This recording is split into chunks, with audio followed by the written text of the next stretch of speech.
Welcome to the Giving Business Soul podcast, where we speak with successful entrepreneurs who have learned to integrate soul and business, redefining leadership and ultimately utilizing business as a force for good.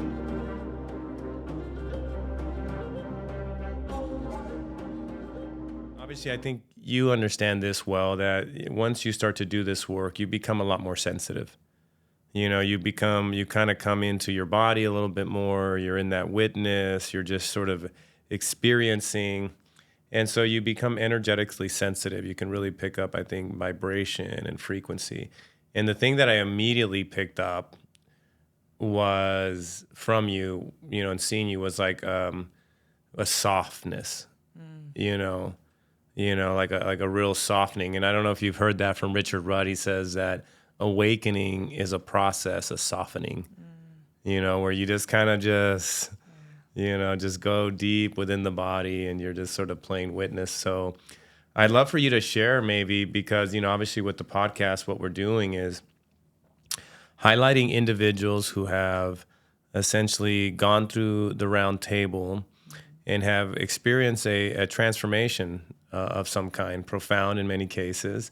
But I'd like to kind of like have people hear the stories of what that was like, of sort of coming in to this, and then all of a sudden saying, okay, well, yeah, I'm on my journey already. I do feel like I've been healing and I've been doing this work, and then all of a sudden you come into this, and it just seems like a lot of times it reveals like deeper, possibilities in this journey of healing and the journey of consciousness. And people sometimes ask, like, well, why do this?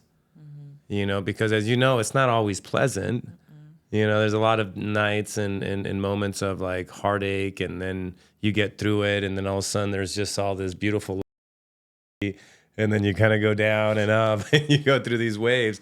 But like, why do it? So it sounds like, kind of what I was sharing in the opening there. It's like I really felt a softness from you, and I just wonder, like, what is life like now?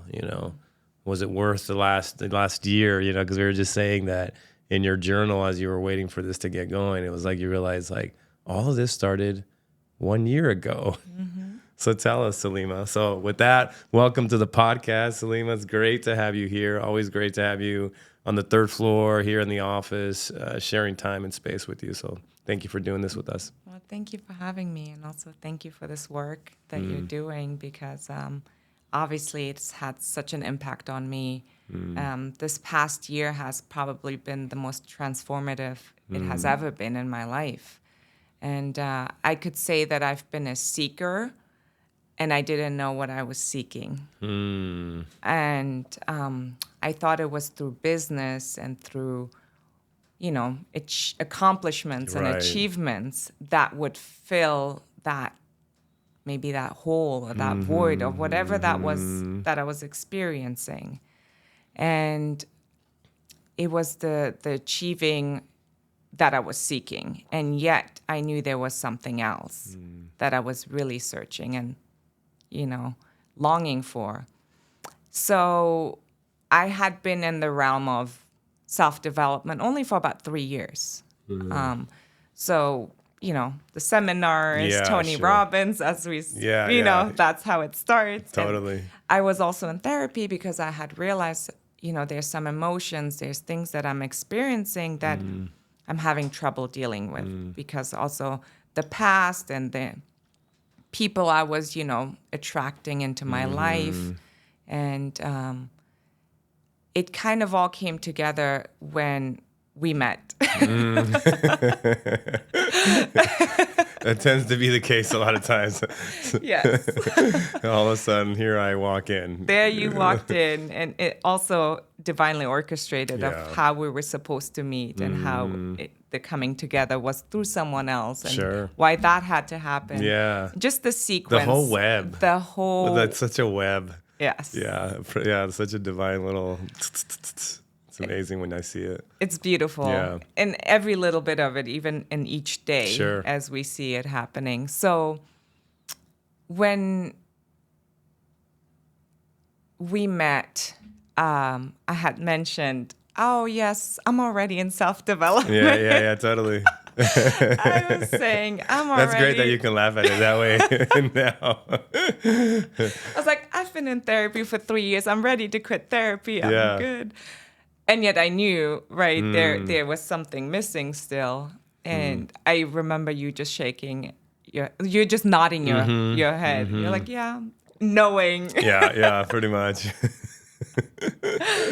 So I can say that when I began the journey is when I really began the journey of know thyself, Yeah. right? And getting to know who I am, and developing a deeper understanding of who I am.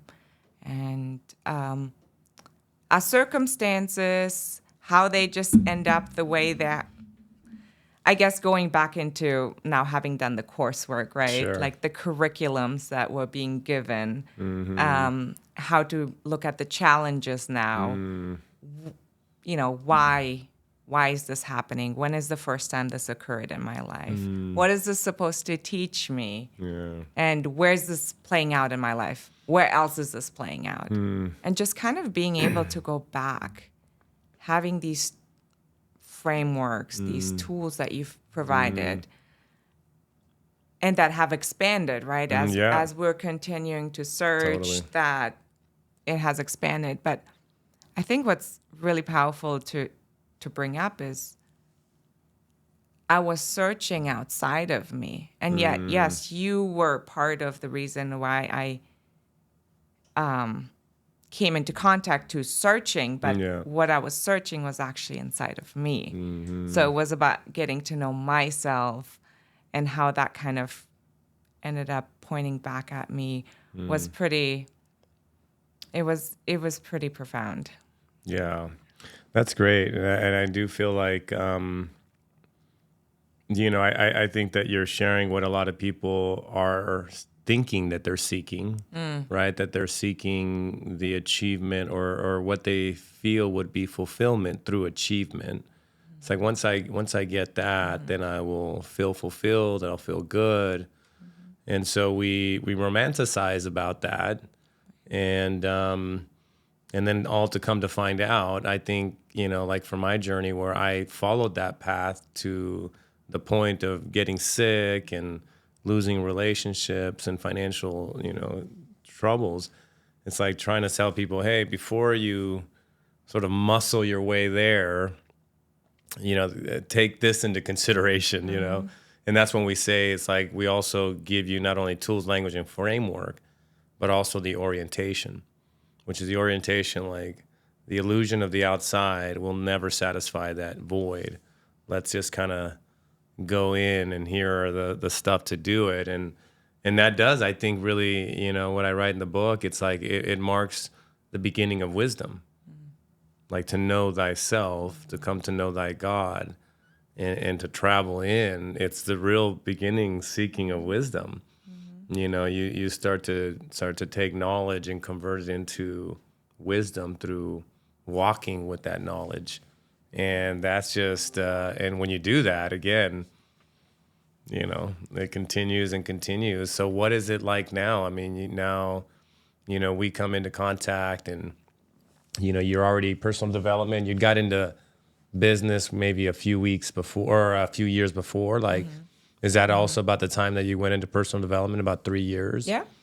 Yeah, it seems like it happens a lot where you get into business, and so naturally, well, I got to develop as a person, so I got to get into personal development. And it's necessary. It certainly like begins to at least develop some sort of mindset, or at least point you sort of in a potential direction of success. But, so many gaps, so many issues around just wrong direction overall. But, and then when you come into soul work, into soul development, that's just a whole different, it's like an evolutionary game. As you remember, we talk a lot about the goal line and then the soul line. And certainly, the goal line is when we are moving through life and we're hitting, the bullet points of, hey, having a successful career, getting married, being in a relationship, getting a house. Like these are all the things that you would achieve in life. And as you do, you're going to be happier. But we hit those points and then it's just like, it doesn't quite do it. But then there's the vertical line. That goal line is a horizontal line. And then the vertical line is the soul line, right? And that's a line we were not really aware of before, but once you discover it and go, okay, well, that makes sense, then the soul line is for evolution, and the soul is evolutionary in nature. And it's like, and we'll always feel like we're yearning and missing something if we're not on that pathway, that if we're not constantly knowing that we're in an evolutionary, pathway. And now that you've come onto it, again, it's like a deep ongoing exploration. It's an adventure of a lifetime, certainly challenging, but then there's these moments of just like grace, just like feeling like, wow, like I finally have opened my eyes, in some regard. So what is that like now? I mean, how has it shifted life? How has it shifted your business? Well, I think looking back at, I think when I started, I had said in our first session, I had said, I know that business is a spiritual game. And, your inner world is a reflection of your outer world. And little did I know, because I had been striving. I, was working on the skills. I was working on the mindset. I was doing all the work. And it should have, with all the work and effort that I was putting in, it should have played out. Yeah, I should have gave you the result. It should have 100% given me the results with the effort and amount of time that I had put in. And I just wondered, and I wasn't understanding why it wasn't happening. I was so frustrated, and just, that whole, the feelings of the unworthiness, the feelings of not good enough, all the, essentially the work that I was supposed to be doing was coming up in that. And it wasn't until I was going to face that I was going to achieve some of the things I was striving for. But it's really the cultivation of the inner wealth first, that then you can detach from what it is. Yes, of course, success is Sure. but it is a byproduct from first cultivating the internal wealth. Because, and I'm not saying I've arrived. Sure. Yeah. Our outer world doesn't quite reflect the inner one yet. Not yet. Yeah. But literally after I did finished giving business soul, and I started to do some of the healing, my transaction count started to increase. I did 3 transactions within 1 month. Wow. And that's how much I would do in a year at one point, right? Yeah. And that's when I realized, oh, wow. Wow. Exactly. I was doing all the other work. I was doing the skills and the mindset and the everything I'm supposed to be doing in order to succeed, and yet it wasn't yielding. Yeah. It wasn't until I finally started to do some of the internal work, which I thought I had already done with the therapist and Yeah. It wasn't until I started to really face some of the things that I was running from that my external world started to change. Wow. And also seeing the difference in when I started with Giving Business Soul and the coursework. I remember the beginning. It started with a dream about my father. I think you shared that with me. I shared that with you. Yeah. It was a dream about my father, and my brother was in it too. But that's right. It was a kind of a weird dream where I saw a bunch of pictures of serial killers. And I was looking at them, and obviously you look at them with such strong emotions, right? Negative emotions. And that then dissolved, and suddenly my dad was in my arms. Yeah. And I was holding my dad in my arms. And I just told him, I love you, because he was dying. I told him, I love you. And he's like, don't Okay, I'm laughing at this because my dad said, don't say I love you, say a prayer, which is, I'm never good enough. Nothing is good enough. And that's kind of how it's been with him. It's that feeling of, I was never good enough. Interesting. And even in that moment, what I said wasn't good enough. So it was an interesting beginning into this journey because I remember when I started giving business soul, I was like, I'm not ready to start the work yet. I'm not, and I kept pushing it off.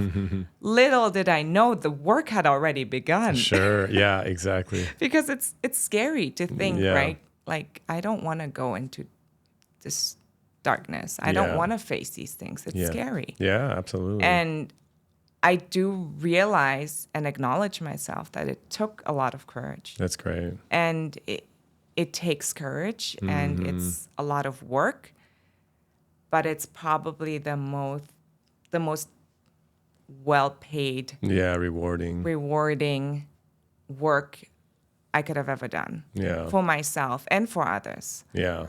But going back to with my dad, this dream literally happened after the first writing exercise that you assigned us during the work. And I had that dream that night, although in the writing exercise, I hadn't even brought him up. So at the end of the coursework, it came to a full circle. And I don't remember exactly what happened, but I remember telling you, it came back full circle. Yeah. And something about me connecting with him again. Yeah. Now, fast forward a year, and I could have never imagined this happening. I have healed my relationship with him. Wow. And it's putting, tears into my eyes because I grew up my entire life not respecting him because of how he treated my mother. And because of that, I closed myself off to him and to all men in general. And once I started to do this work and the understanding and starting to love myself first and seeing that I am good enough for myself, not for anyone else, but I am doing whatever I need to do for myself, right? And I just saw him again a couple months ago, and it was the most beautiful transition of our relationship. He was in tears. We hugged. We had conversations that were very deep, and I got to know him in a way I had never known him because I allowed him into my life. And the reason I was able to have that relationship is because I was able to see him and his pain and his hurt without judgment. Wow. I mean, that's so profound. And there was an experience where I just envisioned him. Well, where is this coming from? Well, when he was in his mother's womb. And what my grandmother must have been experiencing, and that, affected him. Well, how did my grandmother get that? Well, her mother, when she was in her womb. And it's just how it traces back. Wow. And I never thought in a million years that I would be able to reconcile my relationship with my father because of how I looked at him. Yeah. I mean, given the dream, sure, like a serial killer. Yeah, you put him in that category, or at least you're unconscious, or an aspect of you sort of held him in that regard, and then to continue on with the dream, and now you're holding him and is in that state, and he's crying, and then you say the thing, and then it's like and then it's this whole journey of 8-9 months, really, from that point to then coming into a rebirth in the relationship, to be able to see him. And I think that's like such an advanced aspect of the soul, to be able to, like, as a human, to be able to see somebody essence and separate it from their behavior or what, what they've done. Right. Because at the essence of all of us, we're just all trying to figure this thing out, and we just don't know, and there's so much ignorance. But if we really did know our essence, then so much of it would clean up. But we don't, and as a result, we err and do things that hurt others. And when you can separate the two and just envelop somebody, it's just like, I can imagine how like what was that like? I mean, like coming into like embrace, and you're in a deep dialogue with the man that gave you life that you had judged. What was that like, kind of coming into that softening inside of that conversation? Something I was always seeking. Mm-hmm. Deep down, Mm-hmm. I always wanted a relationship with my father. I always said I wouldn't know how it would feel like to be daddy's girl, because I don't remember ever allowing that, allowing him to be close to me. And he said when I was younger, we would always be hand in hand, we would always be together. And I would always not be able to imagine that, because And did you remember that before he said it? So you had not. I don't. That's interesting. So, right, like how your unconscious goes to block off because of the pain you were receiving. So you develop protective mechanisms, and one of those mechanisms is to erase that time where you were daddy's little girl, so that it wouldn't feel as painful. Yes. You know what I mean? Like if you were remembering that and then living the experience of what you were going through, it's like it would be so much more painful. So it just says, let me just block that out for you. And then here all of a sudden you're in it and feeling the warmth, and it almost kind of like I can feel it in my body in a way where it's like, you almost like you're reverting back into that little old princess, little child that has the hero, and where all this innocence, like you reclaimed an innocence or a part of you. Yes. And it was a very comforting, beautiful feeling. And even right now thinking of it is because I could have never in a million years imagined that would ever happen. Yeah, wow. Because of how I felt for him. Sure. Because of how he treated my mother. And Yeah. I couldn't forgive that. And yet all he was seeking also was to be seen and to be accepted, to be respected. And I would do everything but give him any of the things he wanted, especially when, through certain, like sometimes he would tear up and he crying to be seen out loud through behaviors that aren't, Yeah, tantrums or whatever. tantrums, yelling. And seeing the little child in him was so powerful, because then I was able to see him differently. Yeah. And develop and regain that relationship that I never thought I could have had with him. But now that I had that experience with him and had these conversations, he called when I left, because I was visiting. When I left, my mom said that he said, wow, she was so kind. And he's like, she's changed so much. Wow. That's beautiful. Like he just recognized that softness too, and just approachable, enveloping, like that feminine essence, Might have been the first time you might have actually felt that. Like you said, like, so many men are like trapped little boys in men's bodies, and they're still just wanting to be seen and heard, and they do all sorts of things to do that, but most women can't do it. Because of their own traumas with masculine or whatever. So it sounds like it was pretty transformative for him and the nucleus and the family. And it's like, you can kind of almost see, like in real time, when we say that there's somebody in every family that's sort of meant to begin these processes that then starts to send healing energy throughout the lines, throughout the lineages. And also going back to me not being good enough after, he had seen me now, where I wasn't trying to be good enough anymore. You just knew it, yeah. And he actually said to me, you know, he was looking up to me in a way, like asking for advice. And it was such a difference in relationship, but with that dream starting of not feeling good enough.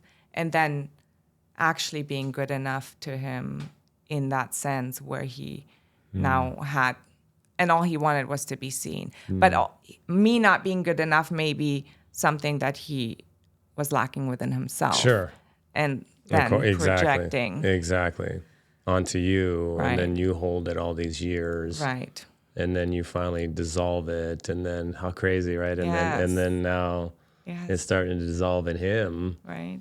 Wow, that's interesting. You know, sort of visual I get with that. You know, just like you take it on, and then the feminine dissolves it, and then like makes it pretty, and then gives it back to him, and now it's like medicine. You know. Yeah. And now it's like, you know. It's pretty much. That's exactly what's transpiring, and so that was 2 months ago. Yeah, and so, you know, like how has that impacted at all, like, you know, because I think for what it feels like to me, it's like for every man is looking at sort of healing his anima, his inner feminine, you know, and typically the doorways are going to be his mother or his significant other, the great feminines in their lives that sort of lead them down into those doorways to like heal that inner feminine.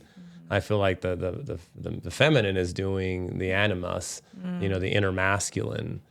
And that when that starts to come into union, when you no longer are judging it as they did something wrong or they abandoned me, they didn't show up, they didn't love me, and we start to see beyond our own constructs of that, we come into that harmonic balance.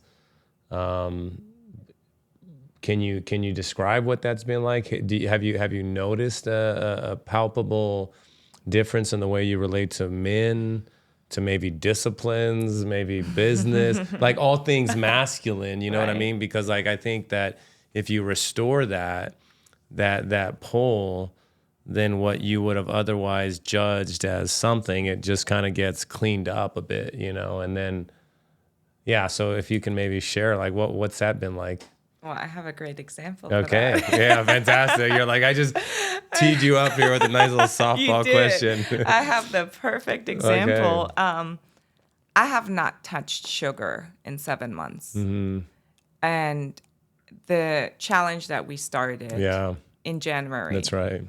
So I wasn't I don't know if I was fully committed in my mind when I had said I was going to start the challenge. But once I started the challenge, it was no seed oils, no added sugar, no grains, no alcohol. I don't drink. Right. Cold plunges, and pretty much that for 90 days. Yeah.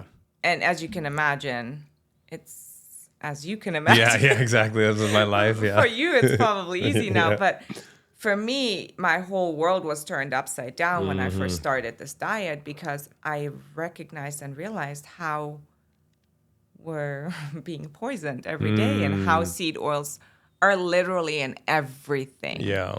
To the point where I almost felt like, let's say I've never really cooked. I've probably never cooked as much as I have this year. Yeah. Because I barely eat out now. I do every so often, but before that, I would always eat out. Yeah. So the challenge was supposed to be for 90 days when we all did it. Yeah.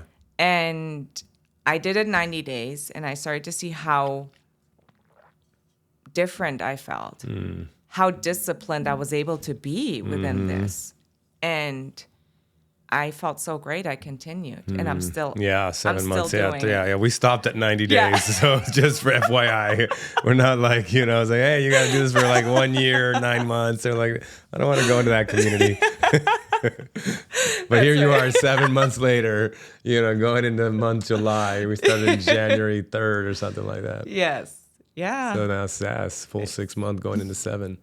Yeah. Not planning on stopping right now, but it's definitely, there are moments where, of course, I would love, my body wants Yeah. sweets. Yeah. Sure. We're human, and it kind of goes into those spaces at times. Yeah.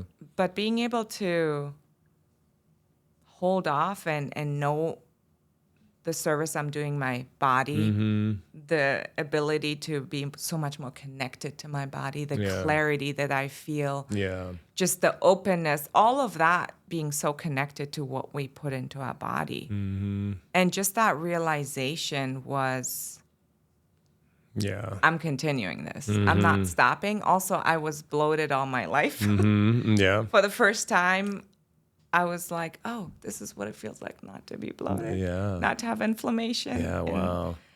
I mean, I probably followed 80% of Yeah, everything. which is great. I think sometimes people like, maybe, well, because I think I've also been doing it a long time, but I am also at like 90%. Like I do think that you're on vacation and all of a sudden I'm in Mexico. They use non-GMO corn on tortillas. I'm like, I'm gonna have a tortilla. Okay, I know it's great, but I'm gonna have a tortilla. But I think it's good to allow for that flexibility, not to be like super militant about it. So are you saying then that?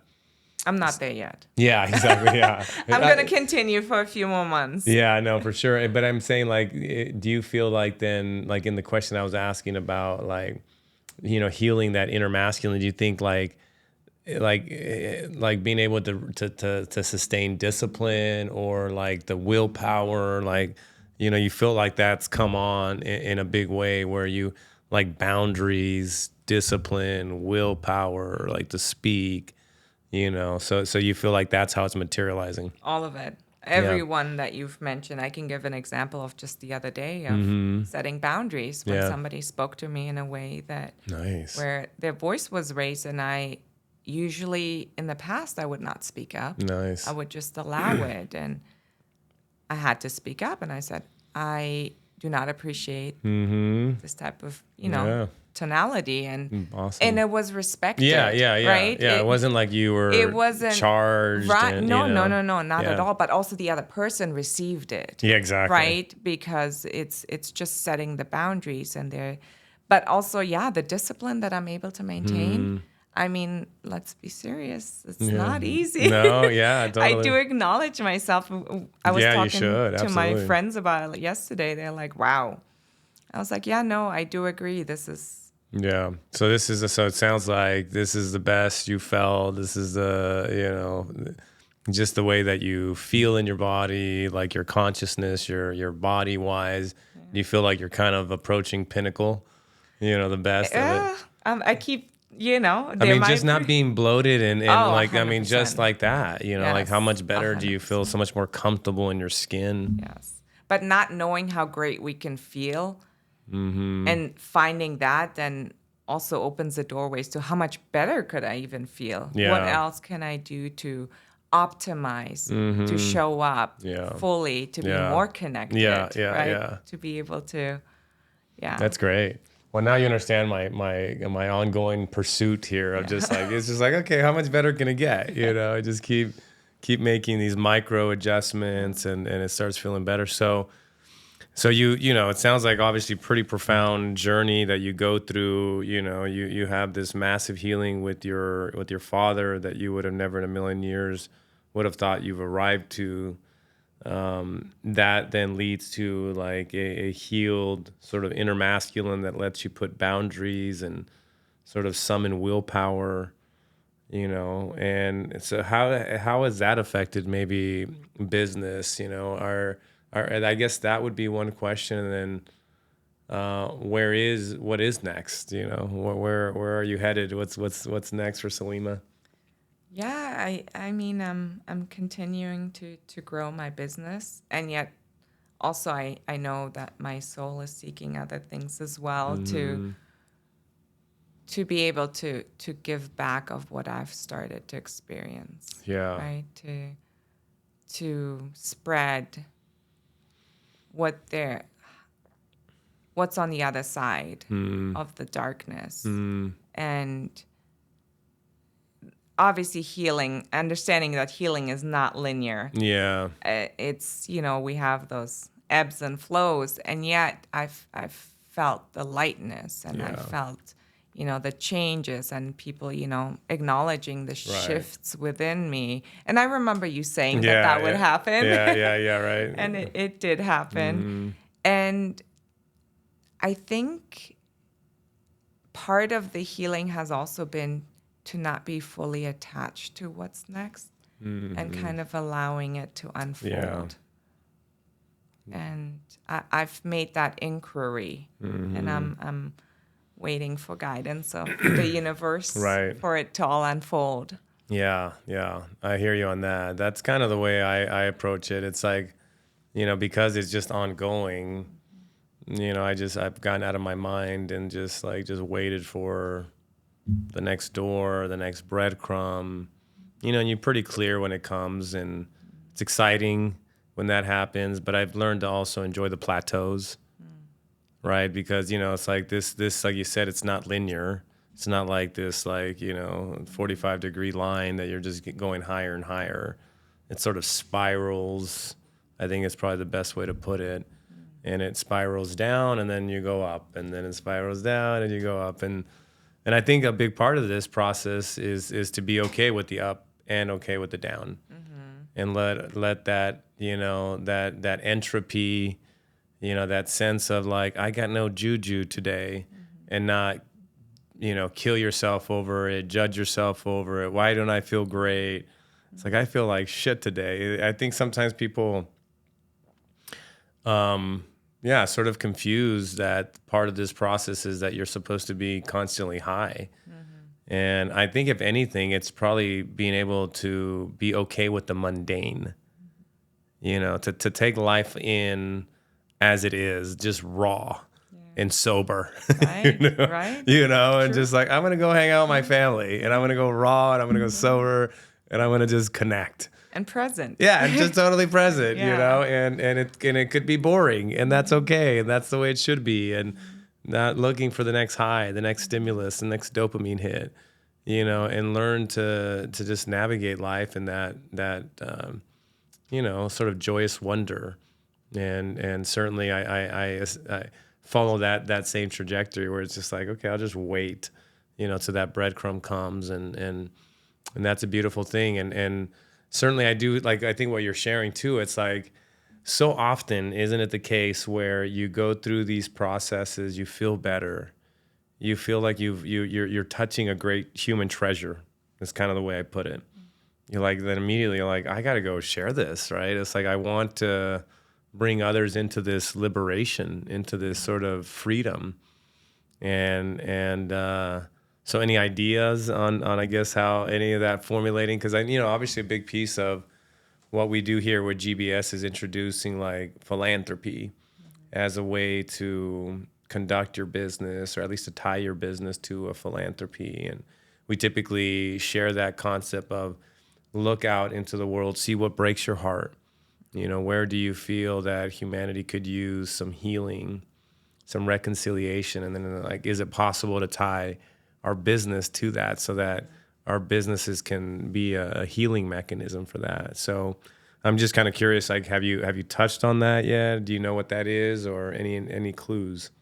So for right now, I think, because I've had a conversation about that with someone recently, it's using business and my day-to-day conversations Yeah. with clients to give them presence, and to allow them to be heard and to feel seen. And I think that on its own can be very healing. So instead of, looking outwards, okay, I have to completely change. What Sure. can I do within Right now, yeah. right now? And that's kind of been how I've been implementing that is the conversation. So tell me about that then, like how, because I obviously I understand that concept, right? We talk about in soulful selling, like giving people space of being seen and heard. What has that done for you, bringing that into your business, into your, client interactions? What's transpired through bringing that in? I think it's really deepening the relationships and just understanding to see people, right? Like more than the transaction. And it's easier said than done because there's always that part and that part. But knowing that I am truly there to serve them and that radical honesty with myself of that is my intention. Yeah. It is not It's pure. it's pure. Yeah. And how can I make that more visible to people so that they see that without me having to Totally. Yeah, express it? if you can get them to see that pureness and the essence where you're coming from, and Yes. then that your honesty behind it, like that's a lot of value. Especially, when you're helping people buy $1 million homes, like I wanna be with somebody that I can trust. Right. And trust and honesty is a superpower in business, but we haven't seen it that way. Mm-hmm. But if you can make it visible in the way you communicate and in the way you energetically show up, Right. I think that does probably a lot of the talking. Yeah. It's just that embodiment, the way you show up. And so it's allowed you to connect deeper with the clients. I'm assuming a lot more like grace in the conversations, a lot more trust being built. Yes, all of that, and also grace for myself too in that, right? Because that was something that was holding me back, that wounding of not good enough. Yeah, and sure. and understanding that it's not about me; it's about serving them, and kind of taking the bigger picture, right? So often we get so sucked into like the immediate, the connection, the results, the outcome, like what can Yes. I get out of it? Yeah. And it's maybe even more so of what they see, right? What can they really receive here? What is this bringing into their lives for moving forward in their, and I think that's something that I've been able to bring in my conversations, even I cold call. The Sure. conversations, Yeah. the depth of conversations that I have with people. And I always keep hearing, oh, I don't even pick up these calls. I've never had a conversation like that with anybody over the phone, Yeah. let alone someone I don't know. Yeah. Yeah. And it's like, it's visible in the day to day of how that's transpiring, right? Like the allowing people to also have that space to just open Yeah. Yeah. and feel seen and heard of what they're saying Yeah. without any intentions, Yeah. right, from the other side. Yeah. Yeah. Like it's kind of the way I see it. It's almost like it's like you're going in, like you said, just to serve and to provide value, and that you almost like you don't have like an agenda. Like that what you're there to do, but it's like you're not really trying to steer them into it. It's like if they inquire and say, okay, what is it you do? Then it's like, okay, well, yeah, here's this. Yeah. But you're just in there like as again, just offering good guidance in a way. And how can I add value? And then the conversations end up becoming, something to what you're talking about. It's like, I've never had a conversation of this kind. I'm so intrigued. This is so interesting, And it's just because you take a genuine interest in them, where they're at, and energetically they can feel that. It's a sense almost like it's not sticky. It's just very fluid, the inside of the conversation. And again, most people don't know what that feels like. It's very rare for them to even come into an engagement of that kind. And when they do, they want more of it. And I think that becomes, a superpower in business. Like we haven't really seen it. I've experienced it, and obviously now you're starting to experience. And I mean, obviously we're in one of the toughest real estate markets we've seen. How have these tools and everything that you've been, are you staying, active, busy? What's going on in the business side of things? No, definitely staying busy, and the discipline just has helped me, in all areas. I think this is where I'm giving myself grace because there was another lesson I needed to learn, which is, that underneath feeling of, I feel like we only behave in accordance to how we see ourselves. Yeah. And there's moments where I'm still like, I pull away from opportunities that are right there. And there's like that behavior still, That default that mechanism. default Yeah. that now I'm working through, right? It's just another part, but I have opportunities lined up. I mean, things are starting, Yeah. they're happening, but as the business is growing, I'm also now, having to address different issues that are coming up that I Sure. hadn't dealt with before. And again, it's from what's underneath. It's surfacing, and that needs to be dealt with Right. in order to get to the next. Yeah. Yeah, it's exactly. It's just like, it's almost the way I see it. The recent analogy I was making was kind of like with Iron Man in the Avenger. He has that centerpiece, that's his power source. And if we would make the equivalent that we have something like that energetically, and every time we heal, we bring more coherence to that source in us. We bring back that innocence that we lost at that age, or we bring this back. And every time we bring those things, this thing just goes, and then that sends a signal. And so it's like a protective lock in consciousness that it's being read by the frequency that you're emitting. So it's like as this heals and amps, then it opens up the next level. It's like it takes you through the next initiation. Maybe you were in baptism, now you're in confirmation or matrimony, or these planetary initiations. Because it does feel like if you're trying to leave a mechanism in consciousness so that it wouldn't get tainted, it would be that. You know what I mean? Because if it's controlled by an individual that says, okay, now you deserve to go to the next level. You have a guru that says, okay, you've qualified now. Once that you get a qualifier, it's like now it can corrupt because now it's subjective. But if it was locked in consciousness, it's like once the frequency was obtained, it's just like a mechanism. It just sort of opens up the next door. Anyways, that's my, that's just a random contemplation, I guess. But I was like, yeah, that would be a way that you could protect it so it doesn't corrupt by a religious figure or a church, because it seems like that's always been an issue. And it's like, well, how would I put in something into the field, into the construct that would allow for that to stay pure and not corrupt itself?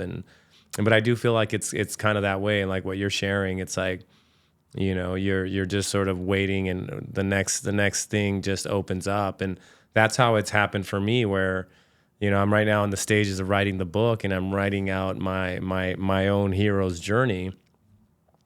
And it was just like that. It was just like, eventually I would run into this very intense situation that as I moved through it, it just unlocked something, right? And then once the unlock came in, it was just like a new torrent of stuff. And then I was there for a while, and then the next one, and it just continues to go like that. And I think that's what's great about this, right? It's like, I think we're, as human creatures, we're very resilient, and we have the ability to sustain things as long as we know we're going at least in the right direction. It's like, okay, well, then I'll just keep working at this. And because, and for me, that's the way it's been. It's like, okay, well, who knows where this is all leading, but it feels great. And I'm going to just stay diligent, sort of sit down into my space. This is a long-term game. It's not a short-term. And then really enjoy the journey. Again, it's like, but if I start to compare how far I should be, and this person's in the industry this long, and then we start to kind of, default into the old paradigms. Exactly. Exactly. Yeah. Well, I love it. What would you Yeah, I guess what would be a good way to kind of bring us to a close? Anything that's sort of there that you might like to share with everybody? I think that what I realized is everybody's on their own timing, and nobody can ever be forced into, doing the work. Yeah. And I'm realizing that Yeah, exactly, right. it's just once you start being, on this side, you just want everyone that you love and everyone to feel that, to be there, to experience that, to heal that. Yeah. Because it's so beautiful to have a connection with yourself that is more important than any other connection or relationship. But once you can find that within yourself, you're allowing others to be that way too. Right. And then for everyone to be able to just show up authentically, right? And to be who they truly are and thriving in that, shining their light versus, kind of can be happening, dimming each other's lights or comparing or acting to be a certain way, pretending to be someone, showing that you have something that you're paying so much for that you can barely pay for to have significance. It's just the other side is so much more beautiful, where you can just be who you truly are. And to allow that. And I just invite more people to do that because it's so worth it. And it's not easy work, but it's so worth it to feel fully alive and to be really connected and to develop much deeper connections and conversations and relationships and friendships and everything. It's just, I would invite everyone to do this work. Yeah. And thank you, Francisco. You've been the reason why this has started for me. You're welcome. I'm going to tear up because I have you to thank for this. It's been the beginning of my journey. So thank you. Yeah, I received that. Thank you very much for sharing that and for just sharing how beautiful this journey has been for you. And I mean, I think it's, what you shared there at the end just sort of speaks to your heart, like that you just want to bring others into what you're experiencing because, after being on this planet for as long as you had, it's like to find something that actually really sort of connects you and makes you know who you are. And, the kingdom really is here, right? The queendom, the kingdom, however you want to say it, it really is here. It's just we have to see things through a very specific lens to experience it. And once you do, it, you want to bring everybody in, and I think it's beautiful that you attempt to do that. And, and I think as in this space, it's just like you just continue to do you, and then more people will come. And I know you've heard me say this before, but it is that idea where, I only know myself through the reflection that I receive from others, right? And so I think as you're starting to get more and more of that reflection of like, man, you look great, you're different, like you sound amazing, like what are you doing? It's like that's when the moment is there for them to like come on in, and but thank you, thank you for doing this work. Thank you for saying yes to Giving Business Soul, for being such a big person in our community, and for also displaying feminine leadership and holding that feminine flag inside of business and saying, hey, we can do it differently as well. We don't have to show up like men. We can show up in our feminine and in our power and be authentic. And I think the world needs a lot more of that. And so thank you, Salima.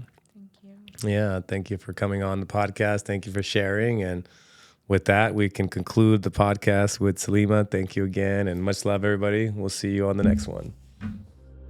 Thank you for joining us on the Giving Business Soul podcast. If you want to learn more about the transformative work we're doing, please visit our website at givingbusinesssoul.com. Discover how you can make a difference in the world through your business while fulfilling your spirit, enhancing your health, vitality, and relationships. And until next time, stay inspired, my friend.